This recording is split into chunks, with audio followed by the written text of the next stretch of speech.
Warren. Senator Mullin, please. Thank you, Mr. Chairman.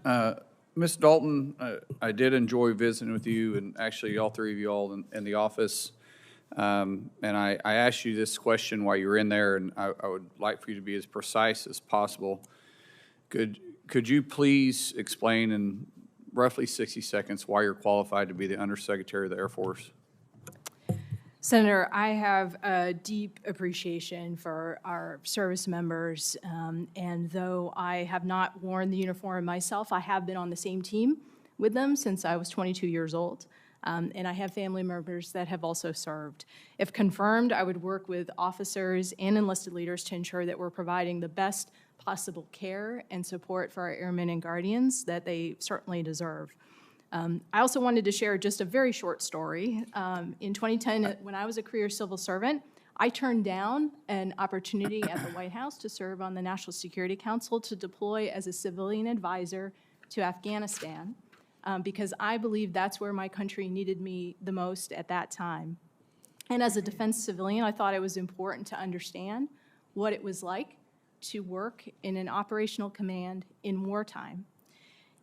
In my over 20 years in defense, I have learned that civil-military dialogue is vital to provide the best possible options and potential solutions to the Secretary of Defense and the President. And in our democracy, Senator, we are fortunate to have civilian oversight of the military. Listen, I'm trying to give you as much leeway as possible for you to describe why you're qualified to be the Undersecretary of the Air Force.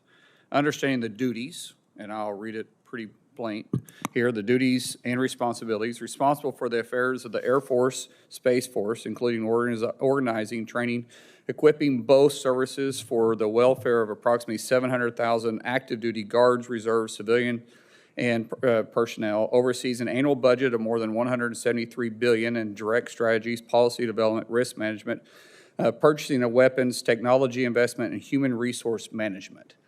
I'm just looking for qualifications.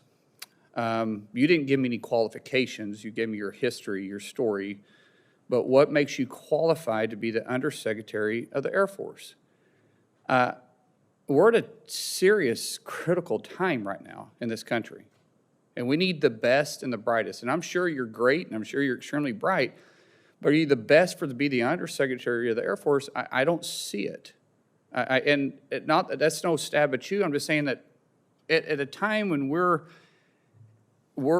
trading over transitions from future fighters, from aircraft, from weapons systems. We're getting transition out of the war of terror, going into conventional warfare. We're behind in a lot of systems that we're trying to get to. The Air Force plays a pivotal role in this. The National Guard is getting divested of aircraft on a daily basis with nothing in reserve for them to be able to pick up. That's a direct reflect to our homeland. And the Undersecretary is going to be involved in all this with decision-making. And I'm having a very hard time to see your qualifications on this. This is why I gave you time to explain it. And you go into a story about being on the same team and about, you turned down a position to another political position to be able to run in and to be, sent to Afghanistan, which I don't undermine that at all. I just don't see how that makes you qualified. That doesn't make you a bad person. I just don't think you're the best person for the job right now. And that's what we're looking for right now. We're trying to recruit the best and the brightest men and women to join our armed services to begin with. We need to know that they had the best and the brightest leading them too. And unfortunately, I don't feel like that's you. I'll yield back. Thank you, Senator Mullin.